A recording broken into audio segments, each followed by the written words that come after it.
Right, welcome back to the program. Let's double down on that conversation about the budget padding or quote-unquote insertions into the 2025 budget by the National Assembly to the tune of 6.93 trillion naira. Thousands of some of those projects, which many have considered frivolous or irregular in terms of what the government needs to do, and also the normalization of this whole concept of legislative powers and the power of appropriation. Joining us for this segment is Amsfree Ajanku, an anti-corruption advocate and transparency campaigner.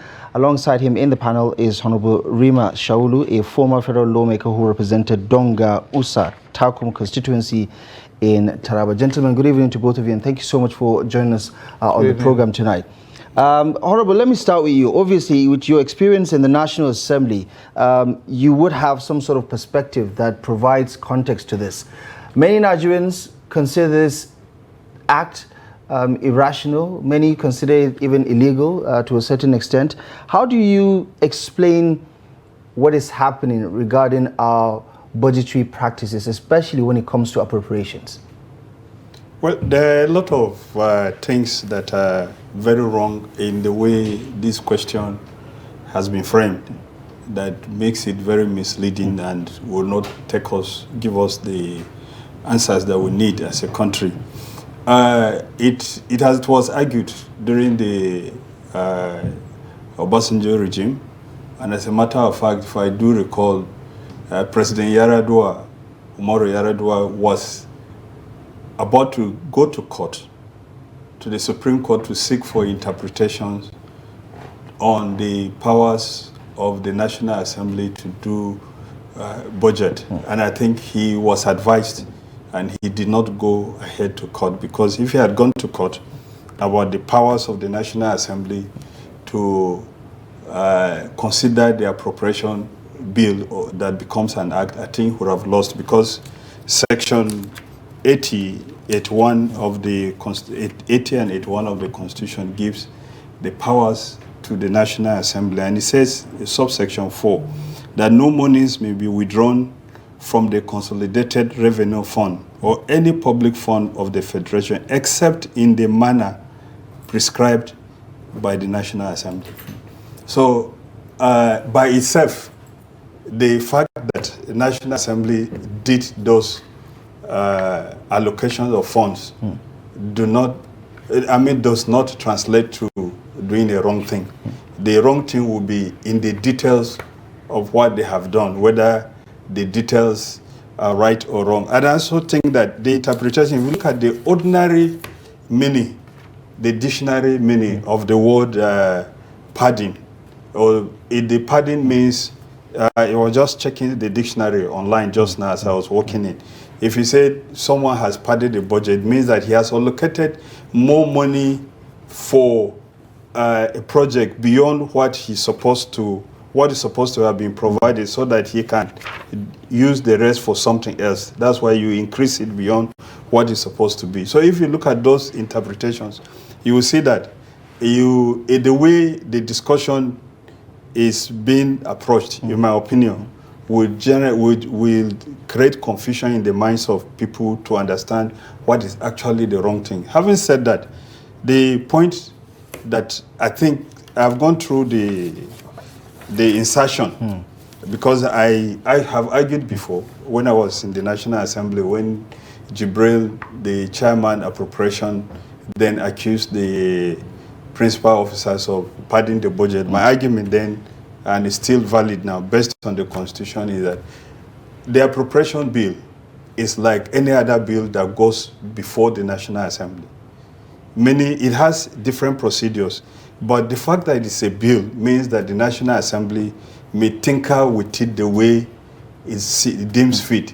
It can even, in the case of an ordinary bill, the National Assembly can give a direct interpretation, can bring out completely different provisions from the ones that the executive may have proposed. And the only option that the executive has is to go and veto the bill. And the National Assembly, if you can muster the required two-thirds majority, can override the veto, as it happened in the case of the Niger Delta Development Commission Act. But the issue at stake, which I think is we need to pay attention to, is some of them are captured in this report, namely whether it is appropriate for the National Assembly to give budgetary allocations for projects that are not within the mandate of those agencies, because that would be violating the rules, would be violating the laws setting up those organizations by the National Assembly. National Assembly sets up, for instance, the National Library to be a focus on doing library work, so to say. And then you now give the same National Assembly now goes to give that organization money to go and construct road. I think there's a valid point in that. Right. But for me, as to whether they have the right to do what they have done, I think they have the right.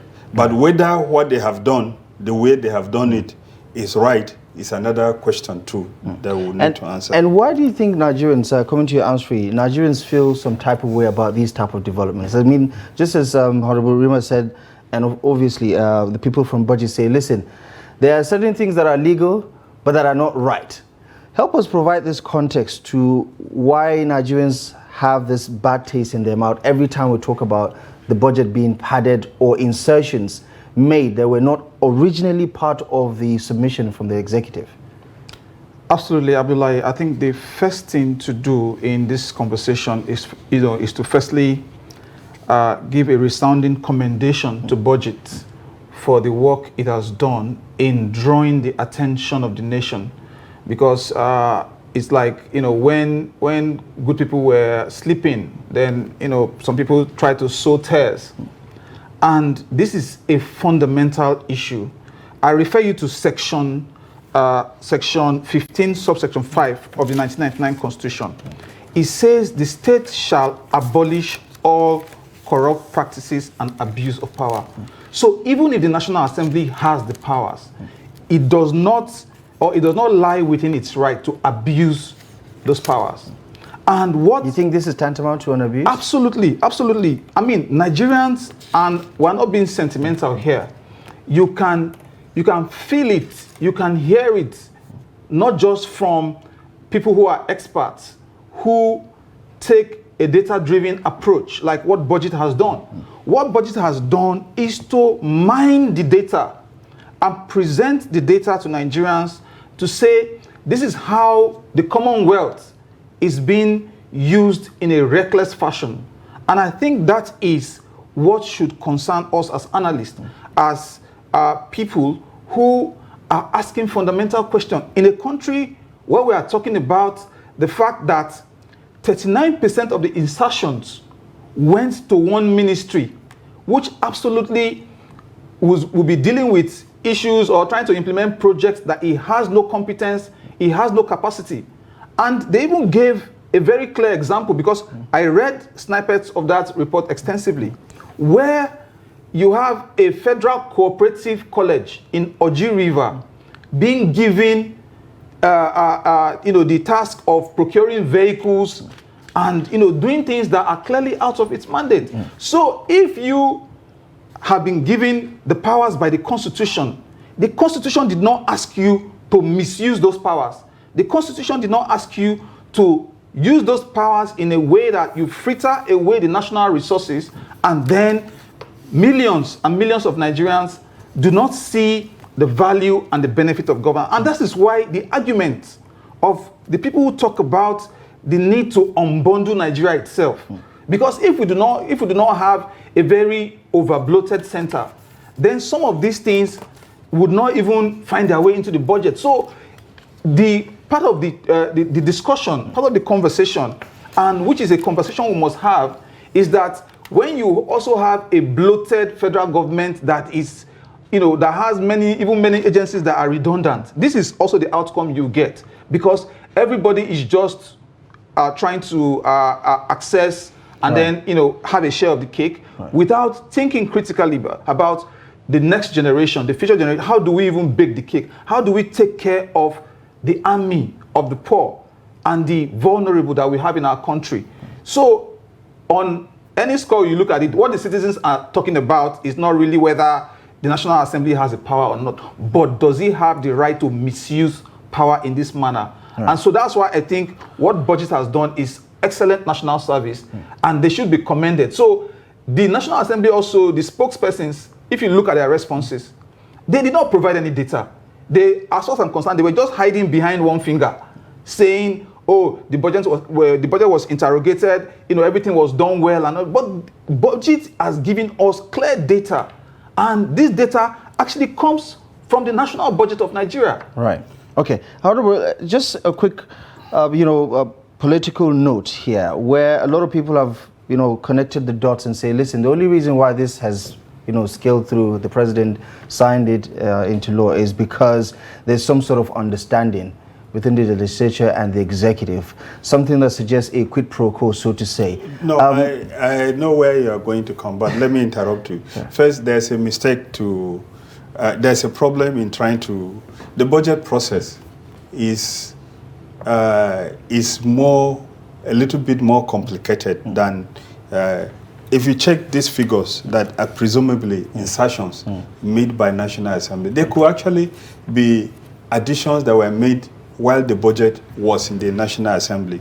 But many of them, as my experience, many of them may have been as a result of requests from the executive.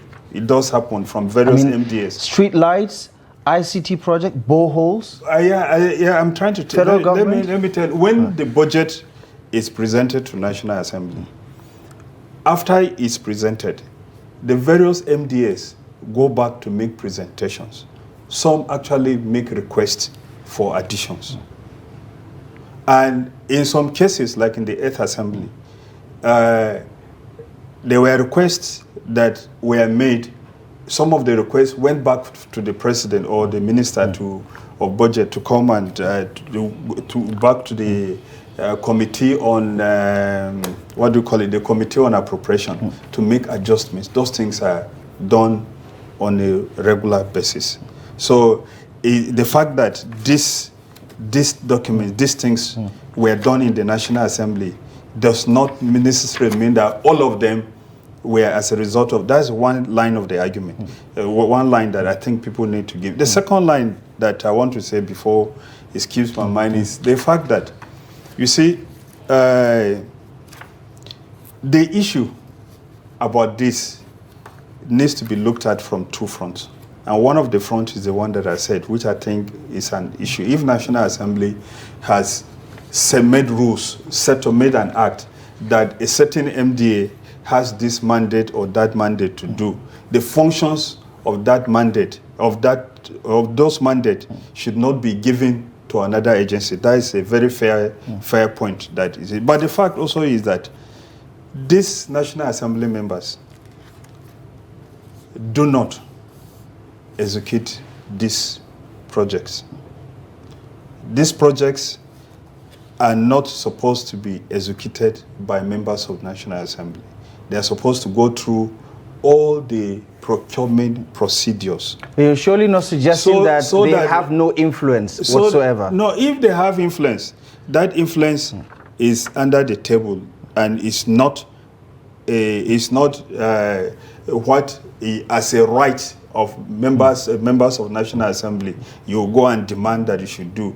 The procurement act, the law that set up the BPP, the laws that set up the procurement process and the rest of them make it very clear as to who has authority to do whatever. So if there is anything that is wrong in the implementation, it is not National Assembly members alone, because National Assembly members would not go. Yeah, but there is only one institution, Honorable, respectfully. Oversight. There's only one, institution that has the responsibility of appropriation and oversight. And you're saying we can excuse when you them. Oversight, see, when you do oversight, when you do the appropriation, Now, I don't want to be political. I don't want to go into, because we need to allow people to understand the process of how things happen so that we can beam our light properly. It is true, National Assembly has had a very bad image from 1999 up to date. And it's very difficult to explain to people that some of the powers that is presumed National Assembly members have, they don't have them. They don't have the powers of procurement. Once I assure you that when these things go to the various MDAs, the MDAs are the ones that award the contract. I'm aware that there are a lot of cases that even requests that have been made by members may not have been agreed to by the MDAs, which is their right. Is their right to do that. And so if they appropriated, say, 5 billion naira for a project in Ajanku's ministry, for instance, there is his responsibility to follow the Procurement Act and the laws that will authorize him to get the money out.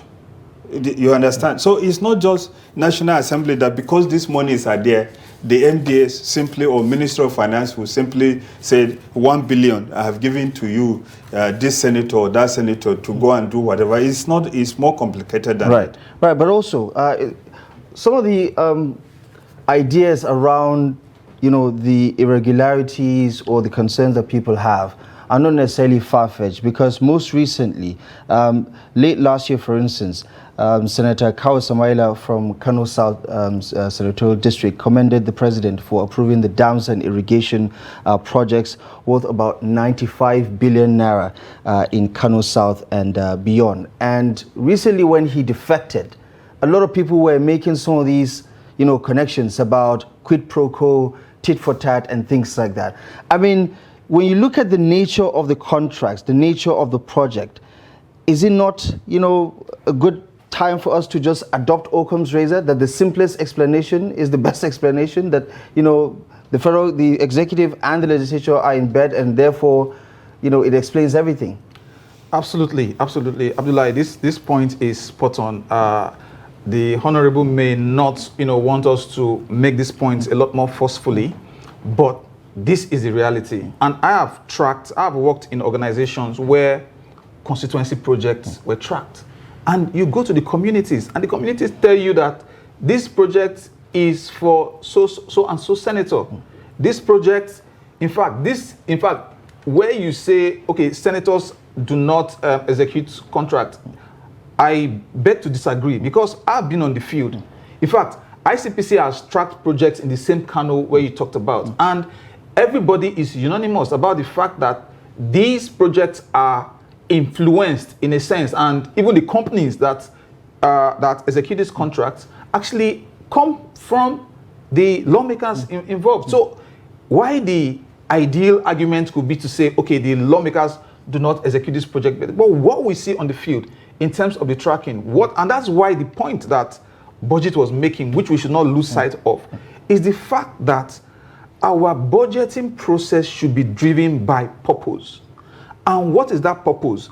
The part of that purpose is the national priority. What are the national priorities? What is the development plan?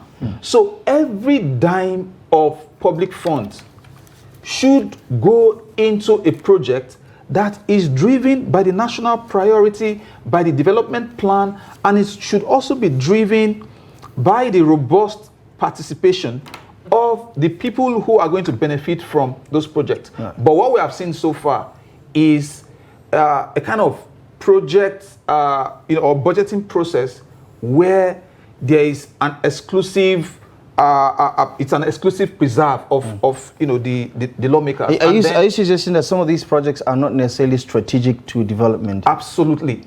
We see some of the projects. Okay, if for example you just come up with a project that talks about empowerment for traditional ruler. In fact, the vagueness of that project alone means that building accountability, driving accountability around that project is going to be near impossible. In fact, ICPC had that challenge when they were doing constituency project tracking, because they got to places where they had all these very many empowerment programs, and they could not track them, and monies had been spent and things. So from the accountability point of view, it is critical that the budgeting process, there's nothing wrong if even local government, states, and the federal government does budgeting in a way that, okay, there are town hall meetings that drive the decisions of what to execute as a project. And this is how we can actually create projects that are owned by the people, right, designed and delivered to the people, right, not arbitrary project inserted in the middle of nowhere, and then there are no people people are friendly or people driven priorities behind those projects. And this is the very key point that budget is making, which I believe that the National Assembly should not lose sight of. Right. It is not even late for them to say, okay, guys, let's sit down and iron out these issues and then find a way that we'll have a budget that works for the country. Right. Honorable, looking at the figures, right, we're talking about a significant portion of the spending plan for the year, about 12% of the budget, if you consider these insertions alone, 6.93 trillion. And we understand, our deficit cycle has only increased year on year. Give me an understanding of what the thinking usually is for lawmakers who have to consider the numbers.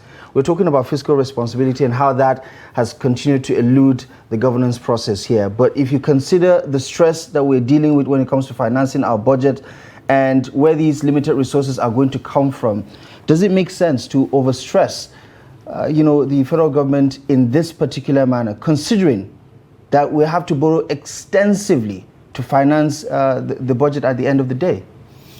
Now, there are some things which I think we need to address. The first one is that, in my opinion, we have a problem in Nigeria that is not a National Assembly problem per se. And if you just face the National Assembly and you don't look at it holistically, you will not arrive at any solution. Which brings me back to the issue of how are these things implemented, one. Number two, it brings me to the issue that the budget rests in page 10 of their report, which is a problem that is not created by this National Assembly. It's a problem that Nigeria created when the military came to power, and the military decided to drop what we call development plans and started doing these annual budget runs, in which projects are made based on memos that are brought before the Supreme Military Council or the Federal Executive Council, and they are not based on what economists call forward and backward integration, which is why you have, even if you remove all these inputs that were made by the National Assembly, you will still see that there are so many items on boreholes, there are so many items that are on projects that even if we implement them 100%, they do not add forward or backward value to the economy and how it grows. So that point is a very valid point, that our budgeting system is completely wrong. Even this, coming back to that issue, the issue is, if you even look at when I was in the National Assembly, when Buhari was president, until the final years of President Buhari, the budget implementation was around 30%. So all the monies that you were seeing that National Assembly members had, that is the 100 billion that was given to National Assembly as zonal intervention program, the implementation the releases were not made. That is the implementation. We are about 30%. But National Assembly members went home with the blame because the constituents will take the budget as passed and said this is the money that was released. And so when you are looking at these things, that's why I said you need to look at everything, put everything together. We missed it during the military when we did not have. If you look at the economies in the world economists and historians or political scientists call economies that leapfrogged, like the economies of China and the Soviet Union. They were economies that were centrally planned. And the military and the first post-independent rulers tried to do that. They set up several organizations like the Northern Nigerian Development Commission, the Southwest Development Commission, and that were creating cooperative boards. They were planning that this year there will be railway or some project in this place. Next year there will be. So at the end of the day, after a certain period of time, this thing tied up together. We missed it during the military. We are waiting on memos, who you know, and which was the reason why we started having National Assembly members making insertions into the budget. Because as at that time, someone who wanted to go into House of Reps and lost election and became a minister will be able to go back home and point to people what he had brought. And members of National Assembly who contested election and won elections will have nothing to show people that they are done. That was why pressure was put on President Umaru Musa Yar'Adua. Let me conclude. Umaru Musa Yar'Adua to allow for what they call zonal intervention programs that allowed members of National Assembly. And it does happen in many democracies around the world, including our neighbor here, most stable neighbor, Ghana, where members are allowed to, they have an envelope like we have, but there in Ghana, it is restricted because you have to put it into a health or education project. And it's not you that goes to implement like we have here. Right. So, but we have an open-ended system, and that is the problem even with the people who implement. Where people will say, like they said, they put money for traditional rulers, they put money for building of religious institutions, they put money for buying keke napep and the rest of them. And there are some states that ban keke napep and motorcycles because of security challenges. Right. But we have the budget, national budget, purchasing more of it. I mean, there's a lot more to unpack, but unfortunately, for want of time, we're going to have to anchor the conversation here. Gentlemen, thank you so much for the analysis.